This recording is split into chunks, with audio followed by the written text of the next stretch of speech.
Okay, so we're all seeing AI is just moving incredibly fast. Chatbots that feel almost real, AI changing whole industries. Yeah, it's everywhere. But have you actually started to think, like, what does this really mean for us, for how we connect with each other, our social lives? It's a huge question, Mhm. and it's natural to wonder how it's all going to shake out, how it fits into our daily interactions. Definitely. So today we're doing a deep dive. We're lucky to have insights from, well, a real leading voice in tech to help us navigate this. Someone who's been in the thick of it. Exactly. We're looking at Reid Hoffman's ideas, co-founder of LinkedIn, early player in PayPal, Facebook, Airbnb.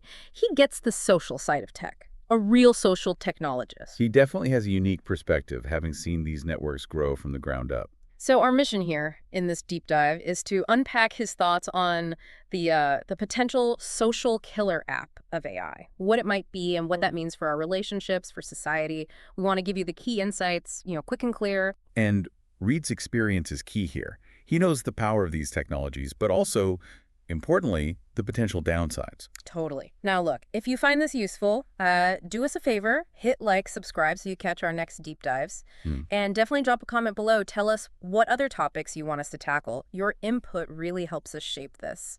So Reed's idea of the killer app, it's maybe not what you'd first think. Most people jump to like one-on-one chats with an AI, right? Yeah. A super smart assistant. Yeah, I mean, ChatGPT and tools like that, they're grabbing all the headlines. You ask, it answers. Seems simple enough. But Reed suggests the real game changer isn't that direct interaction. He talks about AI acting more like a mediator. Yeah. Within this kind of surrounding field of agents. A surrounding field. Okay, that sounds different. What does that actually look like? Can you paint a picture? Well, imagine you and I are talking right now. In his view, AI agents could be sort of listening in, quietly in the background. Like a fly on the wall? Kind of, but a really knowledgeable one. So if we mention, say, Rousseau, the AI could subtly offer a quick fact or a clarification. Ah, so it's not jumping into the conversation, but just adding context, like a helpful footnote. Exactly. Adding context, maybe suggesting connections, and not just for two people, but for groups, maybe even whole communities, making those invisible social networks more, well, visible and mediated.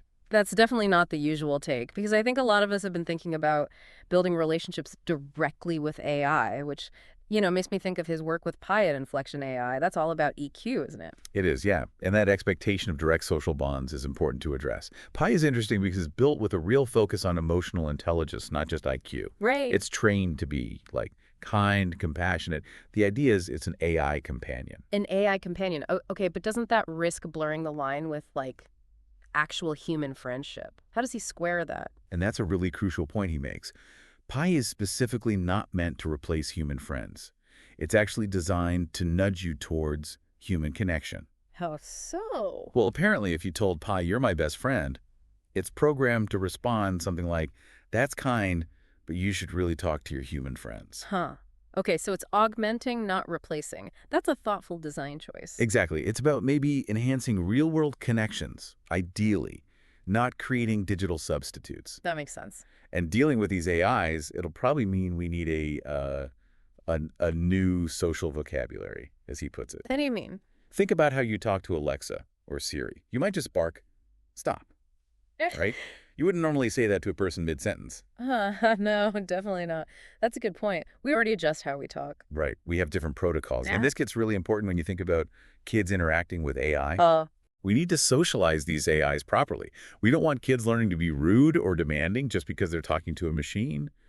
It even touches on deeper philosophical stuff, like the Hegelian master-slave dynamic, how we develop our sense of self through mutual recognition, often with friction. Right. You don't want AI just reinforcing bad habits or unhealthy power dynamics, especially in kids. It's like the AI needs some social graces programmed in. Precisely.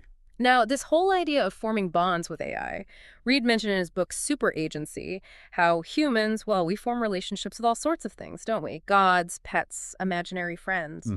It's a very human thing to do. And he connects that tendency to the idea that bonding with AI, especially expressive, responsive AI, might just be inevitable, part of our nature. That seems to be his argument. Yeah. That it taps into something fundamental about us. So instead of the fear that AI will kill human connection, he sees it more as just another layer, another kind of relationship in the mix we already have that's definitely more optimistic. It is optimistic, but he adds a crucial warning. Okay. Don't engage in unsophisticated anthropomorphization. Meaning? Well, take your dog. You love your dog. You have a bond. But it's not the same as a human friendship, right? Yeah. To use the spaying analogy, you wouldn't make that kind of decision for a human friend. It highlights the difference. Ooh, yeah, good point. The boundaries are fundamentally different. And while these AI connections aren't bad in themselves, they can become unhealthy or pathological, as he says, like an adult relying too heavily on an imaginary friend. There's a line. Okay, so the goal isn't to stop it, but to guide it. Make sure AI helps us build better real-world relationships, not worse ones. That's the positive vision, yes. Mhm. Which, of course, brings up things like those digital AI girlfriends, Replica, and others. People worry users could get stuck, isolated. Yeah, like we worry about video game addiction or endlessly scrolling social media. It feels like a similar kind of risk, doesn't it? It does echo those concerns, and Hoffman's take is, well, quite pragmatic. He accepts some people might get overly dependent. But he believes most people naturally crave real human interaction. So his focus isn't on preventing every possible bad outcome beforehand. It's more about, okay, let's figure out how to measure problematic dependency if it actually becomes widespread, and then deal with it. The parachute on the way down idea. Right, build the safety net. Don't try to bubble wrap the whole experience from the start. Okay. But, thinking about social media, people might be skeptical. Remember the early promises: connection, community. Mm-hmm. And then the reality hit: disinformation, polarization, impacts on democracy. Yeah, exactly. Or concerns that dating apps make people worse at romance, or social media makes us less genuinely social. It didn't all pan out as hoped. No, it didn't. And Reed acknowledges that. He sees the corrosive issues on platforms like X or Instagram. Yeah. He does tend to hold up LinkedIn as maybe a more positive example, focused on professional ties. So he sees the problems too. Definitely. And he stresses the need for platforms to have health metrics. Things like, are we measuring rage bait, polarization? Are we actively trying to dial down the negative stuff? So it's not just the tech, it's the design, the incentives. Absolutely. Reed talks about how tech can tap into, well, basic human nature, the less flattering parts sometimes, the 7 deadly sins, you might say. Lust for likes, greed for followers, wrath in the comments. Sounds familiar. And he thinks technologists should aim higher, try to sublimate those drives, channel them constructively rather than just feeding them. Maybe instead of just likes for vanity, you earn insight badges for thoughtful contributions, something with more substance. Moving towards more meaningful validation online. Right. Because the business model often pushes towards addiction, towards just maximizing time spent. He contrasts that with LinkedIn trying to be time-saving, not time-spending, aiming for long-term value. That's a different philosophy. Yeah, if the goal is efficiency and real value versus just eyeballs glued to the screen. And this leads to his optimistic view. He thinks if you get the company culture right and the economics aligned with user well-being, then AI social agents designed for positive outcomes can win out over the ones just exploiting our weaknesses. How? He even floated this idea, maybe half-jokingly, of an AI girlfriend to real girlfriend business model. The AI helps you develop skills or confidence to find a real relationship, a market solution pushing towards healthy outcomes. Wow, that's a fascinating concept. Using the AI as a bridge back to the real world. Okay, let's shift gears a bit. What about the value of human relationships themselves? Why are they so important? This brings us back to needing that recognition, maybe even friction from other people to grow. Exactly. That Hegelian idea, again, we kind of forge our sense of self in the mirror of others' recognition. We learn empathy, resilience. Navigating differences with real people is how we develop. It's not always easy, but that challenge is part of the point. Precisely. Yeah. Which then makes you wonder, could AI, maybe a super smart large language model, ever give us that same kind of independent validation? Could an AI's praise for your technical skill feel more meaningful than a non-expert friend's? I can see that. If the AI really understands the complex thing you did, maybe its validation counts for more in that specific context. It's possible. Hoffman's very nuanced here. He basically says, look, we're still figuring out what human nature really is. So let's not rush to declare what AI can or can't replicate about connection. It's a moving target. We're learning about AI and ourselves at the same time. Yeah.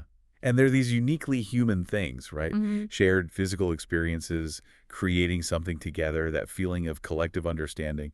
He mentions Rousseau on marriage, finding that one person for whom you can be your best self. There's a uniqueness there. So even with amazing AI, that human-to-human spark, it's still special, irreplaceable maybe. He seems to think so. He talks about the humblings of science, Copernicus, Darwin, now AI challenging our idea of intelligence. But even with all that, he says there is this yes that's still Yeah. there, and it matters. That core human connection. And connecting back to his definition of friendship, making each other better, could we have a form of friendship with AI? Maybe not human friendship, but something valuable. He thinks it's possible, yeah. A different kind, but potentially one where the AI helps us improve, which interestingly opens up ethical questions. If we can make AI agents better for their own sake, do they start to deserve some moral standing? Whoa. Okay, that's a whole other deep dive right there. Yeah. Let's loop back, though, to that first idea, AI mediating social stuff like LinkedIn does for work connections. How does that actually play out beyond current Okay, platforms? picture this. You're in a cafe talking with someone. Your AI agent is running quietly, maybe on your phone or a subtle device. Not intrusive. Right, no big clunky headset. No. And you're discussing, I don't know, Hegel.